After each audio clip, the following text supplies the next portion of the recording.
अब ये पुत्र पुत्रियों का हमारे साथ क्या संबंध है, एक कथा सुनाते हैं। एक ग्राम में दो भाई थे। बड़ा भाई 18 वर्ष का और छोटा भाई था जो 11-12 वर्ष का। बड़े का विवाह हो चुका था, छोटा अनमैरिड था। उनके जमीन बहुत थी, जायदाद बहुत थी, संपत्ति अच्छी थी, 30-40 एकड़ जमीन थी।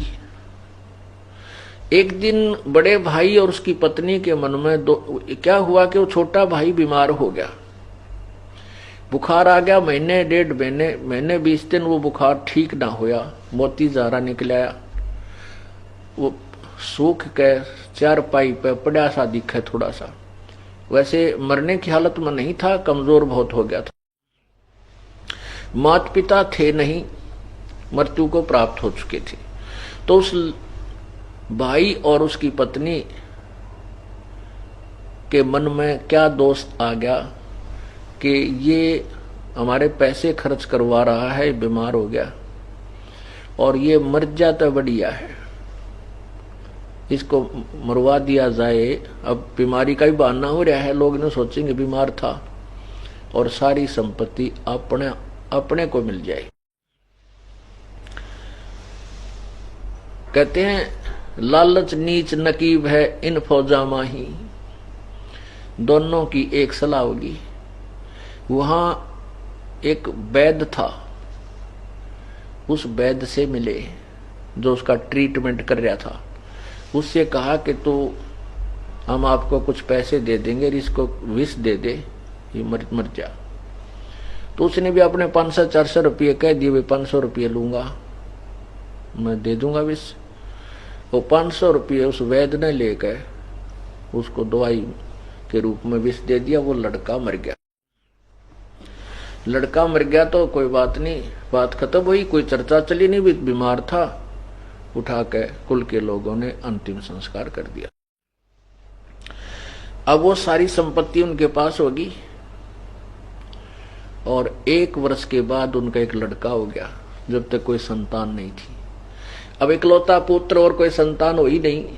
इकलौता पुत्र, उसको खूब खिलावें, बढ़िया आहार करें, करवावें हैं, तो गिने दिनों में वो कुछ ही समय में जवान हो गया। कहने का भाव यह है कि 12, 13, 14 साल का होते ही उसका ब्याह कर दिया। उस लड़के का, अपने बेटे का विवाह कर दिया। विवाह होते ही 6 महीने के बाद, विवाह के 6 महीने के बाद पश्चात वो लड़का बीमार हो गया। वो इतना बीमार हो गया कि उसके पिताजी ने उसके ट्रीटमेंट पर कई हजारों रुपये बर्बाद किए, लगाए। जहां भी जिसने वैद्य बताया वहां गए, महंगे से महंगी दवाई। फिर कहीं झाड़ फूक करने वालों के बारे में बताया, वहां भी गए, लेकिन रोग समाप्त होने का, नष्ट होने का नाम नहीं ले रहा और बीमारी बढ़ती ही जा रही है। दोनों, उस लड़के के माता पिता रो रहे हैं और पैसा भी पानी की तरह बहा रहे हैं और लड़का सूखता जा रहा है, कमजोर, वीक होता जा रहा है। एक दिन दोनों, उसके माता पिता व उसके पास बैठे और बच्चे के मुंह की तरफ देख रहे। उस लड़के ने कहा अपने भाई का नाम लेकर के, भाई साहब मेरी बात सुन ले। अपने पिता को, उस लड़के ने अपने पिता से कहा कि भाई साहब मेरे आखिरी वचन सुन ले। अब उनको ये पक्का हो गया कि लड़का तो मरेगा, जब हमें पहचान नहीं रहा, मुझे भाई कह रहा है बाप को। तो उसका पिताजी कहने लगा, बेटा मैं भाई नहीं तेरा पिताजी हूं। बोला ना, तो मेरा बाप है। बाप नहीं है तो मेरा भाई है। तो वो कहता नहीं बेटा तू पहचान नहीं रहा, मैं तेरा बाप हूं ना, तू मेरा भाई है, सुन ले मेरी बात। कि मैं तेरा वो छोटा भाई था जिसको तूने विष देकर मरवाया, और कहा भाई साहब मेरा और तेरा हिसाब बराबर हो लिया, अब केवल लकड़ियां का और कफन का पैसा शेष रहता है, मैं तेरा मांगता रह गया। अब उसने क्या किया कि उसने उस बच्चे के इलाज पर आधी जमीन भी बेच डाली। जो उस लड़के का भाई का हिस्सा था वो खत्म हो चुका था, इतनी जमीन वो बेच के उस पर ला चुका था। तब उसने सारी कहानी बताई कि मैं तेरा वो छोटे वाला भाई हूं और तेरा पुत्र बनकर आया हूं अपना हिसाब कराने के लिए। तूने मेरी संपत्ति हड़पी थी और अब मैंने अपना हिसाब बराबर हो लिया तेरा मेरा, अब मैं चलता हूं और कफन तैयार कर ले, लाकड़ियां की पैसे जो तेरे रह रहे हैं वो कर ले इकट्ठी। तब उसको बड़ी चिंता हुई, भाई उसके भाई को यानी पिता को। कहने लगा भाई साहब एक बात और सुन ले, मेरी एक शंका का समाधान कर दे। ठीक है हमने जो दुष्ट कर्म किया हमारा आगा आगी के जिसका बेटा मर जाए संसार में कुछ नहीं रहता, ऐसे काल की प्रेरणा का एक नियम है भाई। ठीक है हमने तो जिसा कराया भाई हमने भोग लिया, हमनी संतान मरेंगे, बोल कोई संतान होती नहीं, मैं 14-15 वर्ष हो गए तेरे बाद कोई संतान हमारा नहीं हुई, और हम तो मेरा तो कुल नष्ट भी हो गया, हमें तो सजा ठीक मिल गई कि हमने तेरे साथ विश्वासघात किया था। पर एक बात का जवाब दे दे, ये जो तेरी पत्नी है इसने के पाप कर दिया भी जिंदा जलाई जाएगी, क्योंकि उस समय सती प्रथा थी कि अब तू मरेगा और इसको चिता में फूका जाएगा तेरे साथ में, इसका के दोष है। तब उसने कहा कि वो वैद्य कहां है जिसने मुझे विष दिया था। उस लड़के ने पूछा कि वो वैद्य कहां है। उसने बताया कि आपके 1-2 वर्ष के बाद वो मर गया था। तो उन्होंने कहा कि ये वही वैद्य है जो मेरी पत्नी रूप में है, ये अपनी करनी का फल पाएगा और चिता के अंदर मेरे साथ जलेगा। पुण्यात्माओं ये सत्य कथाएं हैं।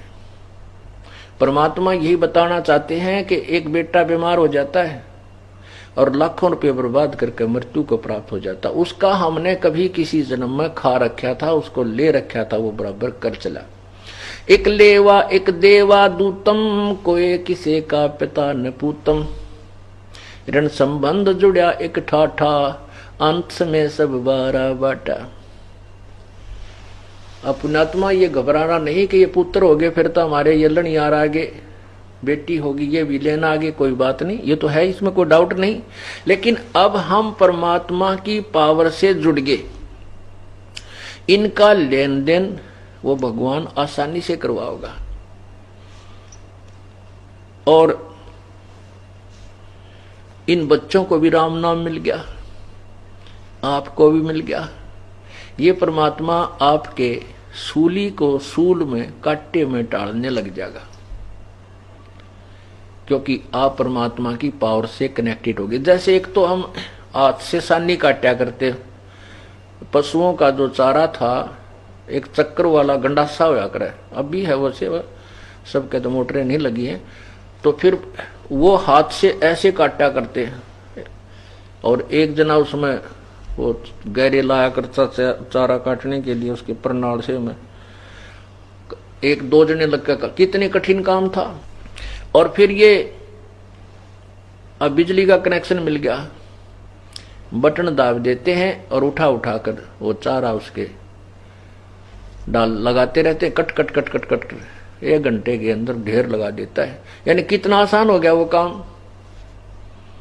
पहले चाकी पीसा करते 1 घंटे तो मंडी रहती बुढ़िया, और कितना 2 किलो नहीं पिस के देता, और अब बटन दाब देते हैं बिजली की पावर से, कोई आटा 1 घंटे में ढेर सारा पीस कर रख देती है।